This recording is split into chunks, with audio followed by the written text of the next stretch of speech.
I knew when you gave me those 4 Uber receipts that you were being shady as. These, obviously, I know they're gonna come in handy. $200 worth of some Uber cards. I should have given them back to you so you could get consultation to get that human being of a acorn off your foot. Hey guys, welcome back to my channel. It's your girl, the Brooke Ashley, and today we are here to discuss The Real Housewives of Potomac, Season 9, Episode 3. And before we get into it, let me say it was a cute episode, but I have a lot of thoughts regarding Stacey and TJ. Because that scene with them at the gym, I said, all right, Stacey, I don't think that TJ likes you. I think that this really is a friendship because just the body language, when you asked him from a scale from 1 to 10, how do you feel? And his answer had me flabbergasted. But we'll talk more about that in just a few minutes. But yeah, Stacey, if I were you, I would not put all my eggs in one basket. I would be out there dating other men. Giselle, the way you are surprising me episode after episode after episode, I am pleasantly surprised. We have never heard you apologize to anybody in all your years of being on this show. And the fact that you did, I said, all right, that's what I call growth. Ashley, you continue to play in everybody's faces. And I'm glad that the new girls are whacking you again and again and again. And you're gonna always get it again and again and again. But y'all, without further ado, let's just jump right on into it because you guys already know that we don't have a minute to spare. Now, mind you, we open up this episode with the taglines, and hands down, Keiarna's tagline 8. I said, oh, Miss Mamas, you devoured that. I own a business, I mind my business, and I stand on business. Hands down, the best. Wendy's was cute. I quit grading, but I'm still passing judgments. I thought that was a cute play on she's no longer a professor, but she's still passing judgments like she would pass a paper. That was cute. Giselle's tagline I thought was pretty good too, because for seasons it's been the same thing of I'm the word on the street. So the fact that we got something new, when the girls are away, it's time for Giselle to play. That was cute. That was a cute little play on her girls all leaving the house. She's an empty nester, and now it's time for her. I didn't love Ashley's tagline, from the kiddie pool to the dating pool, I'm ready to dive in. I don't care. We've been hearing about this divorce for seasons now, and I just thought that they could have done a lot better. Stacey also had one of the best taglines. I know how to host a show and steal one too. That's really cute. The new girls are definitely giving what the other girls were supposed to have gave. Mia's tagline, I guess it's clever. Marriage can be temporary, but ink is permanent. I guess so. Her new boyfriend's name is Ink. But this whole situation feels so gross that I can't really give her her propers. But an A for effort. Karen's tagline is the worst by far. If I had to rate that on a scale from 1 to 10, I'm giving that a 2. Karen, did you even try? Darling, I am the fence and I'm the gatekeeper. Really, Karen? Not only does the tagline not make any sense, but you've been using that whole fence analogy for the last 2 seasons now. It's time to retire it and find something else. And it also feels like Karen is giving us a big FU about not sharing any details about her DUI case. Like a lot of y'all said in my last recap, I think that Karen would have done her and us a big favor had she sat this season out. But those were my thoughts on the taglines, and now let's begin. So we open up this episode with the continuation of last week with Giselle kicking Mia, Stacey, and Jossie out of the GNA event. So Giselle's like, please get them out of here, please leave. And Stacey says, hold on for a minute, Giselle. Ashley, did you not tell us to be here by 8 p.m.? Ashley says yes, and now Stacey says it's 8:04. So Ashley says, yeah, that's not 8 p.m. Now, does anybody notice how every time there's some confusion, Ashley always has that smirk on her face? You can tell that Ashley gets so much enjoyment and glee anytime there's a problem, especially when she caused it. Because like I said in the last recap, this all could have been avoided had Ashley just told them from jump, look, Giselle does not want you guys here, if you guys can't be here by 7:30 at the latest. Because Giselle did say, well, if they're not here by 7:30, then they can just stay where they're at. Ashley got on that phone and took it upon herself and told them, hey guys, can you guys be here by 8 o'clock? Knowing good and damn well that Giselle was going to be pissed if they came anytime after 7:30. So we cut to Giselle's confessional and she says, my dad passed away months ago. Karen's getting this award, and who really cares? She ran into a tree. Then she goes on to say that this is a real event, raising real money. And I have to side with Giselle because like I said in the last recap, Karen was dead ass wrong to text those women less than 24 hours before and say, oh yeah guys, I want you guys to come to my event too. Knowing that the ladies had already confirmed that they were going to the GNA event first. So we see Stacey and Mia walk out and Stacey says, I have never been so embarrassed in my entire life. I can't believe this. So Mia's like, what a bitch. Did anybody else fall out when Mia said, this is so classless and tasteless and I don't do either? I said, girl, are you serious right now? Your entire existence is classless and tasteless. This Jerry Springer-ass storyline is beyond tasteless. The audacity and the gall. Also, Miss Mamas, did you not forget that you assaulted Wendy in season 7? Remember that? Threw a drink in her face and then bopped her upside her head with your clutch. And never apologize to her. And two things can be true. They can be that, but you're also tasteless and classless too. Mia is the epitome of delusional because you've been a tacky, tasteless liar ever since you joined this show in season 6. Now, mind you, as they're walking back to the Sprinter van, Jossie is still at the event and she is wearing Ashley out. I'm liking Jossie a whole lot, and I like how she keeps whacking Ashley every single time. I'm gonna just scoot on over and let you whack him. Get him again. Get him for me.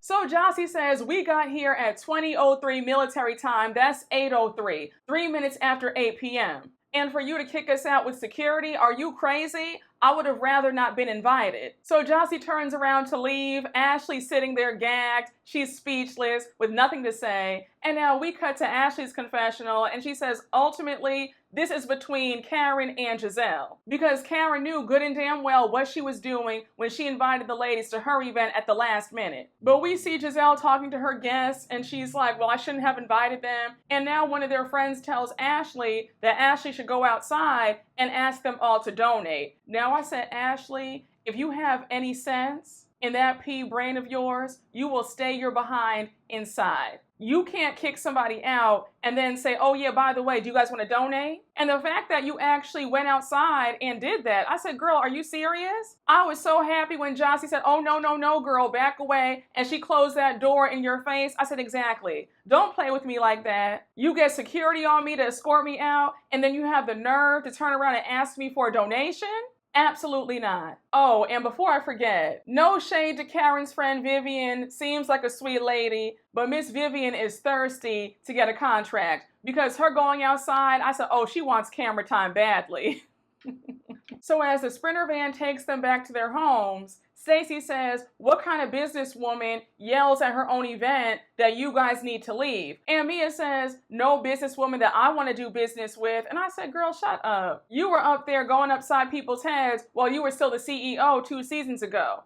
What CEO does that? Like Wendy said, there goes the CEO. So now Mia's talking about F her, I don't want to do coffee or tea with her. And then she says, I don't want to decorate that tacky ass house of hers with that Willy Wonka ass furniture. I said, okay, Mia, because in the next minute, you'll be up Giselle's ass again. So let's not. So now we jump on over to Stacey at home. And mind you, it's 18 hours after the GNA event. Now, Miss Stacey girl, this spread that you had, that was weak. I saw about 8 pieces of cheese and 6 Ritz crackers. And I said, okay, girl, that's a charcuterie spread. Where was the fruit? Where was the smoked salmon, the prosciutto, the salami? Where were the pita chips and hummus? Girl, where was it? I said, I'm sorry, Stacey, but don't invite me to your home if that's all you're going to serve. And one thing about Potomac, you guys always have really sorry spreads. Y'all miss the mark each and every time.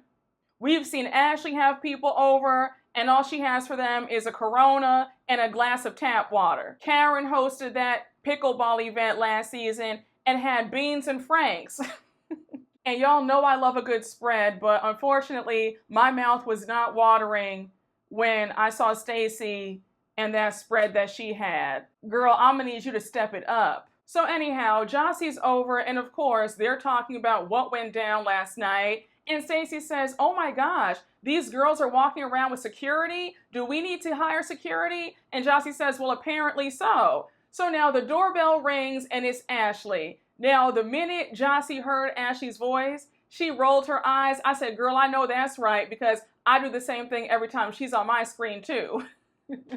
But Ashley comes into the kitchen, she says a general hello to everybody, and now Stacey informs them that she wanted to have them over because she has the house to herself since her daughter is at a birthday party. So she says, well, Ashley, what a night. So Ashley's like, oh yeah, it was a night all right. We had a great night at our GNA event. So Stacey says, well, it wasn't a great night for us. And now Jossie interjects and she says, yeah, when gangsters and alcohol kicked us out. And Ashley's annoyed. She says, oh really? We're gangsters and alcohol now? And Stacey cuts back in and she says, yeah, that's how you guys acted. Now, one thing about it, I don't know why anybody tries to press Ashley about her antics, because Ashley is also somebody who doubles down and does not apologize. So if Jossie and Stacey expected to get an apology from Ashley, that wasn't happening. I could have told you guys that from jump. So mind you, as they're talking about what went down, the doorbell rings again and it's Karen.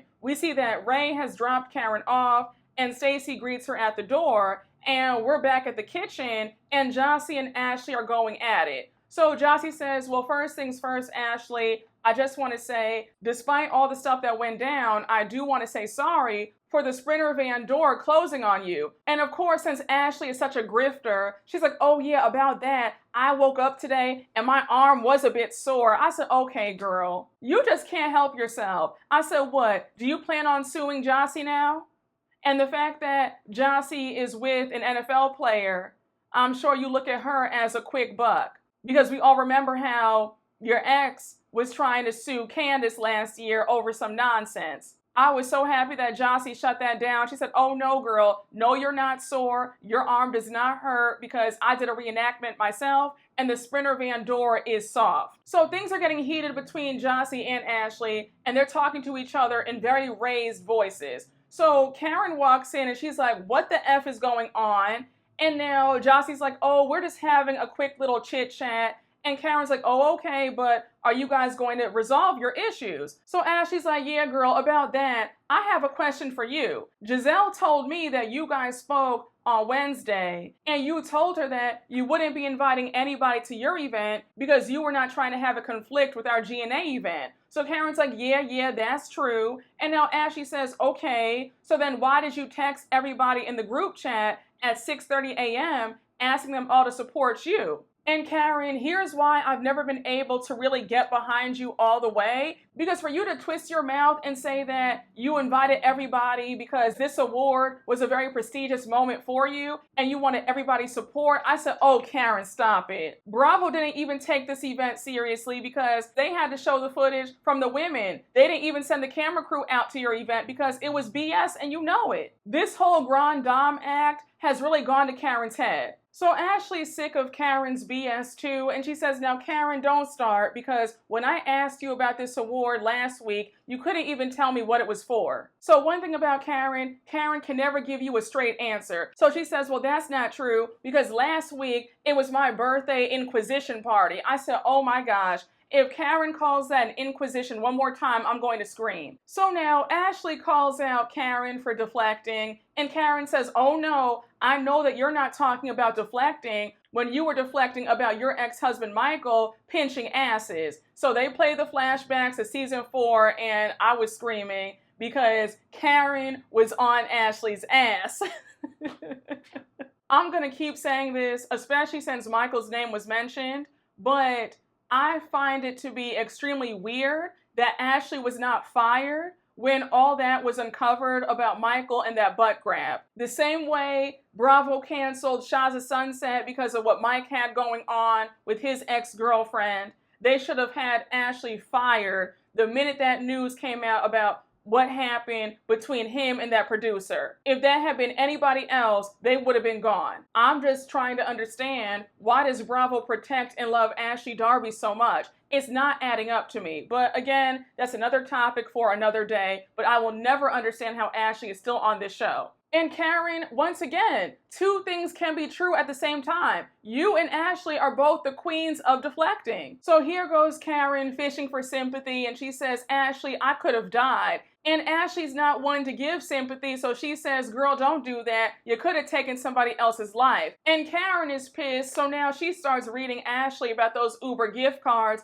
that Ashley gave her for her birthday. And she says, I knew when you gave me those, you were being shady. So now Karen says that she should have given those cards back to Ashley so that she could go see a consultation to get her bunion removed. Now, Ashley, just last week you were talking about how even though you're biracial, you still identify as a black woman. If that's the case, then you should know that black women don't put their feet up on somebody else's island. Bunions? You coming from my bunions? Yes. Can I see them? I got two of them. I got two of them. And here comes Ashley's bunions. Where did they come from? I would have kicked you out of my house for doing that. You're in my kitchen putting your feet up. Like, are you kidding me? Stacey had me screaming because we cut to her confessional and she says that Ashley is a beautiful woman from top to ankle. And production was shady for zooming in on the bunions too. And Ashley, you should look into getting them removed. But you probably won't because you're so cheap. But anyhow, I digress. But Ashley was not here for her bunions being called out because she snaps and she says, Karen, you need to worry about your jail time. I said, ooh.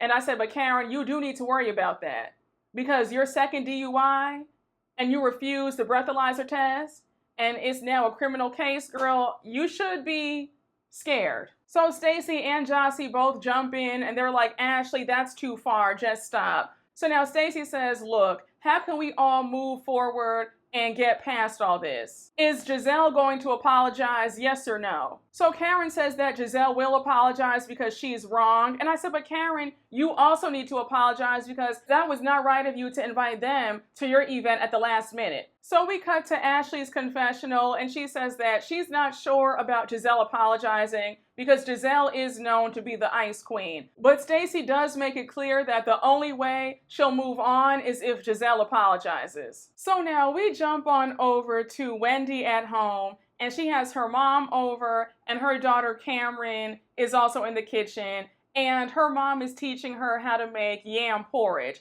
Now, y'all know I love Dr. Wendy. I thought she looked so cute in this scene. That blue on her. I said, okay, girl, come through. I also think that her daughter is just so adorable. Every time I see her, I'm like, my ovaries start jumping. And one more thing, even though the yam porridge wasn't even finished yet, my mouth was still watering because Nigerian food is delicious. But anyhow, Wendy shares that Mia is hosting a girls' trip and they're going to North Carolina. And Wendy goes on to say that she's really excited because she'll be turning 40 on the trip. But we quickly cut to Mia's confessional and she says that she's excited to have the ladies in the Queen City and how Lake Norman has a special place in her heart because that's where she grew up. But she says that they're going to have catered food, butlers, and all the ladies have to do is eat, drink, be merry, and be messy. Now, Miss Mia, I'm going to give you a second chance because that last trip that you hosted was raggedy as hell. When you had them in Miami, besides you assaulting Wendy, you had them in that dated mansion, the activities were sorry, and then on top of that, you had them eating Subway footlongs. There was nothing sexy or luxurious about that trip. So I'm going to give you one last chance, and you better have food. So we cut right back to Wendy, and Wendy's telling her mom about how Eddie's dad called her the other day to wish her a happy Mother's Day. So Wendy's mom is like, oh, really? Like, okay, well, that's nice. And we all know the story about how Eddie's parents did not approve of Wendy when they got married. They didn't come to the wedding. They didn't like Wendy. A whole hot ass mess, right? But it looks like they've been softening up. So that's a good thing. Personally, I don't know if I could move past my spouse's parents hating me for 14 years, treating me poorly, not coming to our kids' events or birthday parties or christenings. So I don't know. But Wendy is a lot more forgiving than I am, and God bless. But Wendy says that since she's approaching 40, she's willing to move forward and leave the past in the past because everybody makes mistakes. But Wendy really is on the path to forgiveness because she says that she wants to invite Eddie's parents to her 40th birthday. So Wendy's mom is actually supportive, and she says, well, that's great. I like peace. And now Wendy says, well, the last time you saw her was at Cruz's baptism. So Wendy's mom says, yup. And now she tells a story of how she went over to hug her and Eddie's mom pushed her away. But Wendy's mom makes it clear that she's good. She's not going to go over and try to hug Eddie's mom again. But if Eddie's mom wants to start something, there will be a showdown. And then when she started praying, she said, Lord Jesus, forgive me before I commit this sin. So now we see a short scene with Keiarna at home. Remember, she's currently living with her boyfriend, Greg. So we see Keiarna's mother, Michelle, come over, and her mom is so cute. She's like Keiarna's twin, both beautiful. I said, come through. I was just here for all of it. And you can tell that Keiarna and her mom are super close. Now, I like Keiarna's mom a lot because she was like, okay, girl, like what's happening when it comes to you and Greg getting engaged? Like, what's the deal with that? You have Keiarna saying, well, I don't want to be this thirsty ring girl. And her mom said, first of all, you are not thirsty. Let's get that straight. You're beautiful. Like, girl, you're not thirsty at all. So Keiarna goes on to say that she feels like taking this step and moving in together is the right pathway to getting the ring. Now, I was taught otherwise, but okay, girl. And Keiarna, I still think that it's risky that you guys are building a home together and you're not even engaged. Listen, no judgment, because I'm sure that folks probably judge me. I have folks mad about my comments about Stacey and TJ waiting. Well, mostly TJ, because Stacey wants to have sex. TJ doesn't. We're going to talk about that in just a few more minutes because that whole scene with them at the gym, I said, Stacey, girl, I think it's time for you to move on. And I'm going to just leave it right there for the time being. But we find out from Keiarna that Greg is divorced and he has 3 daughters. And she's the first woman that his daughters have ever met post-divorce. She says that she loves them and she wants to be a positive influence on them. And is it just me, or did anybody else assume that Keiarna was dating an athlete? I don't know why I thought last season that she was dating a basketball or a football player. I just thought she did. So when we were introduced to Greg, I was surprised. And it's no shade, but I just pictured her with an athlete. I don't know. Anybody else? Let me know. But Greg, I'm surprised that you're dragging your feet because Keiarna is stunning. But Keiarna's mom makes it clear that it's God first, then family, and then the money.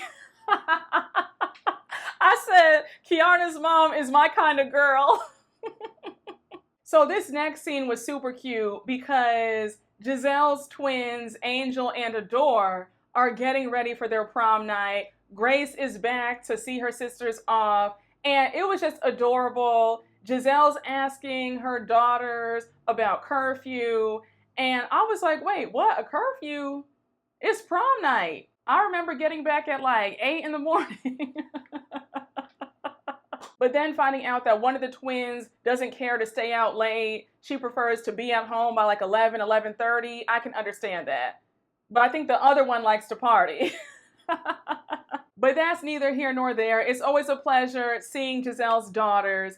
And we see Pastor Jamal Bryant. So he's there. He's seeing his girls off. And now the producer goes on to ask Giselle if she's heard the word on the street that Pastor Jamal has a girlfriend. So Giselle says, look, I've heard the rumors. I've suspected that. But the thing is, that will always be the father of my 3 daughters, and that's that. Now, if you guys have been keeping up with Pastor Jamal Bryant lately, he just got engaged. I'm wondering how that's going to play out, because in the trailer, we do see Karen ask Giselle, do you know that Jamal's engaged, and how do you feel about that? So we're going to find out how Giselle feels about his new engagement. I'm pretty sure that Giselle does not care. They've been divorced for so long. They've been divorced longer than they were married. But we do cut to another confessional where Giselle says that when her dad was alive, he would always come to visit and see the girls off. And the fact that he's no longer here, she's thinking about him a bit more. So then she goes on to add that after she sat down to think about it, she's not upset at the ladies. She's actually really upset with Karen. And then she adds that the ladies were collateral damage and she plans on apologizing. Now again, I said, Giselle, what have you done with the Giselle from the last 6 or 7 seasons? Who is this new Giselle Bryant? Giselle, if you would have told me that I would actually find you enjoyable again, I would have never believed you. You are really going back to your roots of season 1 when you were likable. Stay like this, please. But the girls look beautiful. The limo arrives. We see one of the prom dates. Just too cute. Again, Giselle has raised some lovely girls, and it's been such a pleasure watching them grow up on our screens. So now we jump on over to Mia. Now her man Ink is in town, and they're at this staycation rental. Mia says that since her and Gordon live in the same building, it can get awkward when Ink comes to visit, and because they don't want to have any random pop-ups, they'll rent out an Airbnb to have some privacy. So we see Jacqueline arrive with her 2 kids, and Jacqueline's kids are so cute, and it was so adorable watching Mia's kids and Jacqueline's kids embrace each other. I love seeing that. I love when kids are just well-mannered, they're sweet, just too cute. But anyhow, we find out that they're going to be celebrating Jacqueline's on-again, off-again boyfriend and baby's father, Patrick.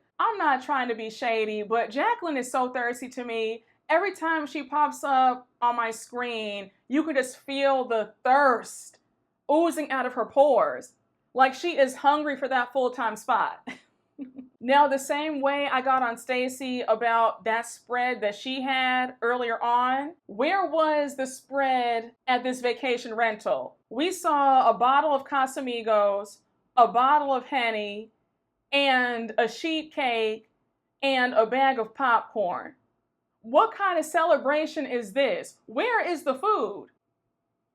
I don't understand what it is about Potomac. Why can't y'all ever have some food in these scenes? And I know those kids are hungry, so what were they eating? Air? But we cut to Jacqueline's confessional, and she says that Mia and Ink were very wild together. They lived the rebel lifestyle. So now Jacqueline shares that when they broke up, Ink was trying to holler at her. And I was like, girl, what? Now, the fact that you just shared that, I'm getting the impression that you and Ink might have messed around once or twice, because I would have just kept that to myself. But that's just me. But now we see Jacqueline's baby daddy / ex / on again, off again boyfriend Patrick arrive. And when he walks in, they pour him a drink. I said again, can we please serve some food?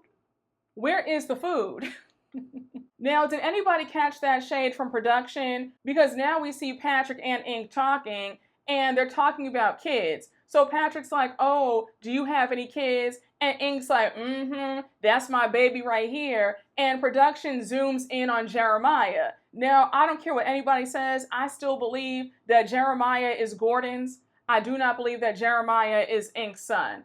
Jeremiah looks just like Gordon. If you look at his face, he has the same mouth. He looks just like Gordon. And Mia said at last year's reunion that she had an IUI, and she knows without a shadow of a doubt that Gordon is the father of her child. So this whole conversation is so silly. But honestly speaking, they could have cut this scene out. We didn't need to see Mia and Ink in some rental with no food and just 2 bottles of Casamigos and Henny. And a cheap cake from the grocery store. Now, I'm not going to hold you. I had to rewatch this scene several times because I do not think that TJ is attracted to Stacey in the least bit. We see Stacey at the gym. She's with her trainer, and TJ walks in. And we know that TJ is her special friend who she's not intimate with. So did y'all notice that when TJ walked in, Stacey was so excited to see him, and she's trying to kiss him. And TJ's response to her was bizarre, because he says to the trainer, "Do you see how awkward she's acting?" And I said, what man is calling you awkward because you want to kiss him? If those words ever came out of a man's mouth with me, we'd be done. I would walk right out. Because there's no way in hell that this man who claims that he likes her and is physically attracted to her would not want to be all over her. And this is a grown man who seemed like he could care less about touching her, kissing her, anything. The vibe was just off. Now, all my sanctified folks, you're welcome to fast forward through this part. But for everybody else, I feel like we're all on the same page that Stacey might need to just go on to somebody else, because I don't see any attraction on TJ's end when it comes to Stacey. And I still feel like this whole thing about wanting to wait until he's married is a cover-up for something else. I told you last week I wouldn't be surprised if it's ED, because I'm just not buying this story. And if he were so devout, why is he dating a woman who's still legally married? The way y'all had me screaming on Twitter, because a lot of y'all said that their relationship reminded you of Kenya and Walter from Atlanta, and I definitely see the parallels. Kenya was pushing up on that man, and Walter was not interested at all.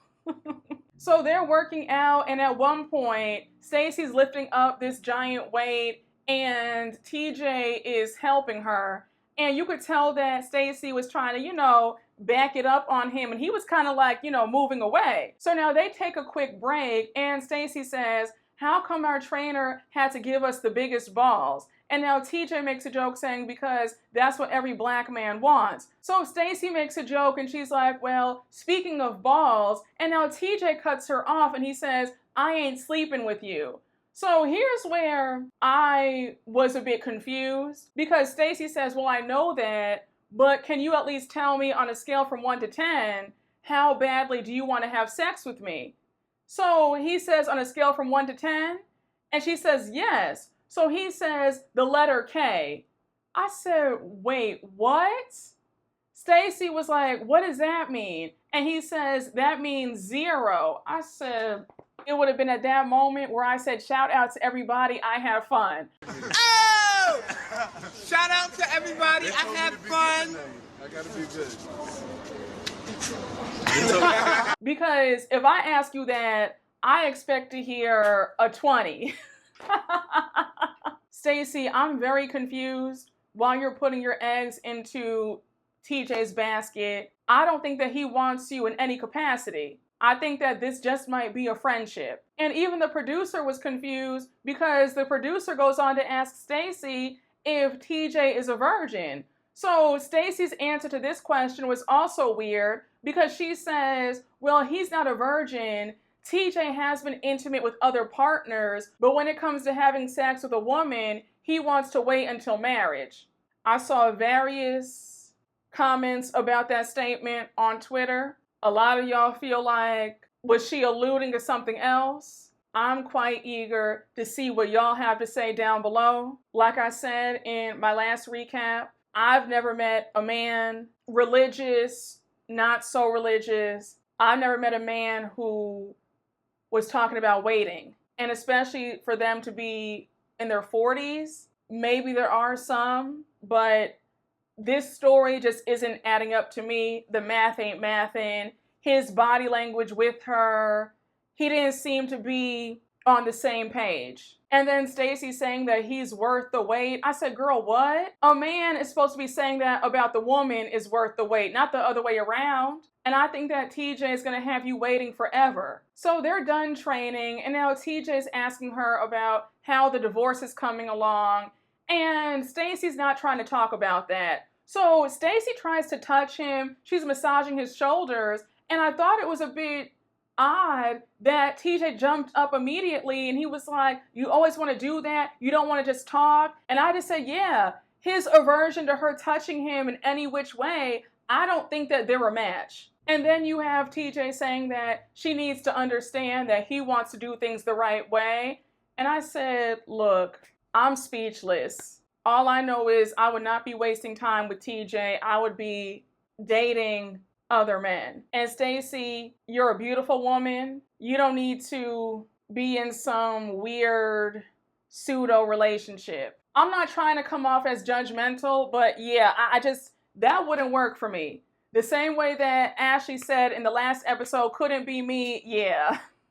This short scene with Mia in her new apartment, I mean, not a whole lot happened. She's making cookies, Ink's there, and they're talking about her girls' trip and how she's invited everybody, including Giselle and Karen. Now, we do find out that Giselle did apologize to Mia a few days ago, but Ink is messy because he likes the gossip. He starts asking about Karen. He wants to know how she's doing. And now Mia starts whispering about how she took a peek online and it's now a criminal case. So Ink's asking if Mia is going to support Karen by going down to the courthouse. And Mia's like, oh yeah, should I hold up a sign saying free Karen?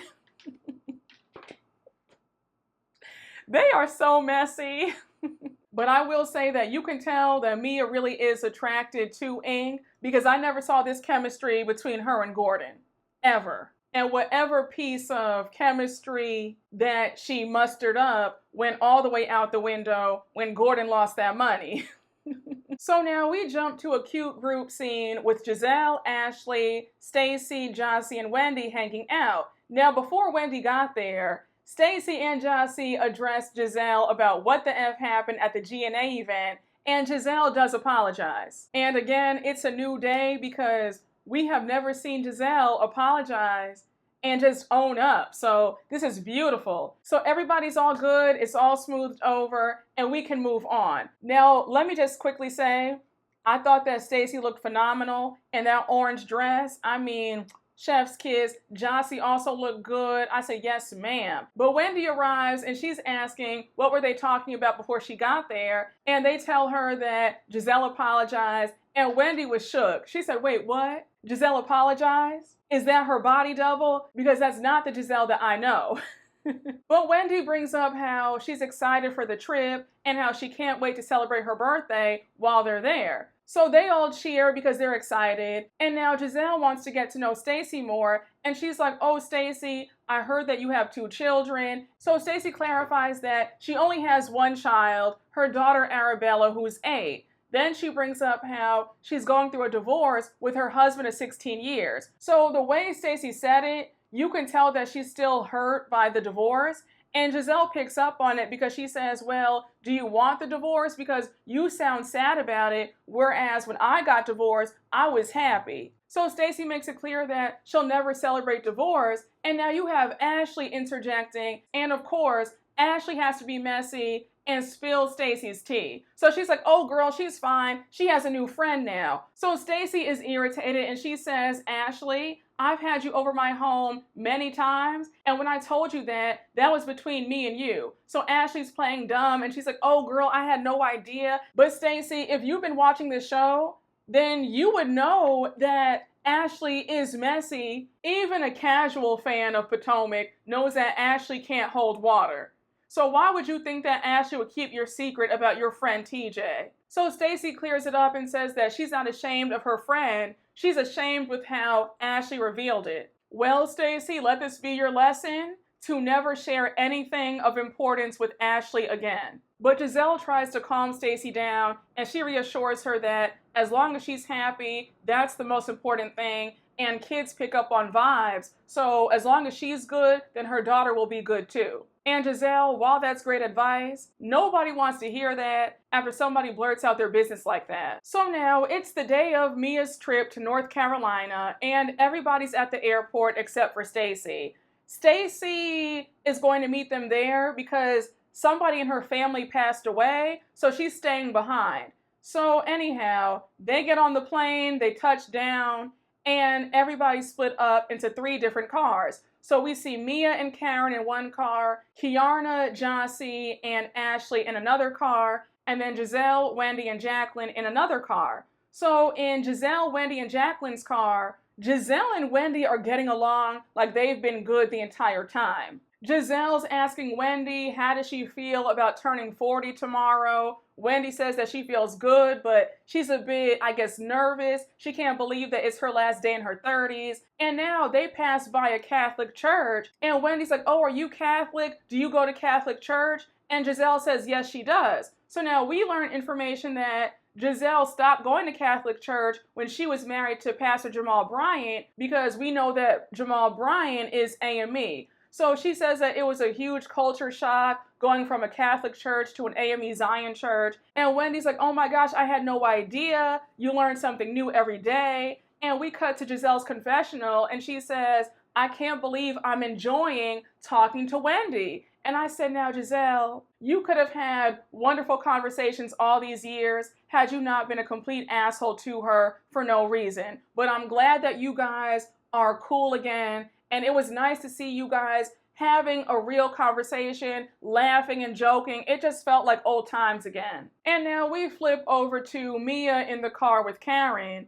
And of course, Mia's trying to get some information about Karen and this whole DUI. So Mia's like, Karen, how are you doing? How are you feeling? And here goes Karen trying to pull the sympathy card. She says, honestly, I feel like my back is up against the wall. I said, Karen, your back is up against the wall because you did something stupid. You got behind the wheel drunk. So now Karen says that she can't talk about it because it's a legal case. And now Mia says, but Karen, you know that it's on the internet, right? And Karen says, yeah, I know, so just read it. And Mia says, I did. That's why I'm asking you, how are you doing? So now you have Karen going on about how it's all about taking care of herself right now because she's always taken care and soldiered up for everybody else. I said, all right, Karen, cry me a river, please. So now Mia's like, were you distracted? And Karen says again, I can't talk about it. It's a legal case. So Mia says, well, I get that, but there is going to come a time where you break. So now we see a few hours later, everybody's at the house, and it looks like all hell has broken loose. We see Keiarna screaming, Jacqueline screaming and crying, Karen screaming at Jacqueline. I mean, everybody's going at it. Mia's showing the court documents of Karen's case, asking Stacey if that's who she wants to defend, and then we see to be continued. I said, child, Potomac is really giving. But y'all, that was my recap. Thank you all so much for watching. Thank you all for listening on the podcast. And you already know what to do. Please make sure to like, comment, and subscribe, and I will see you all later. Bye.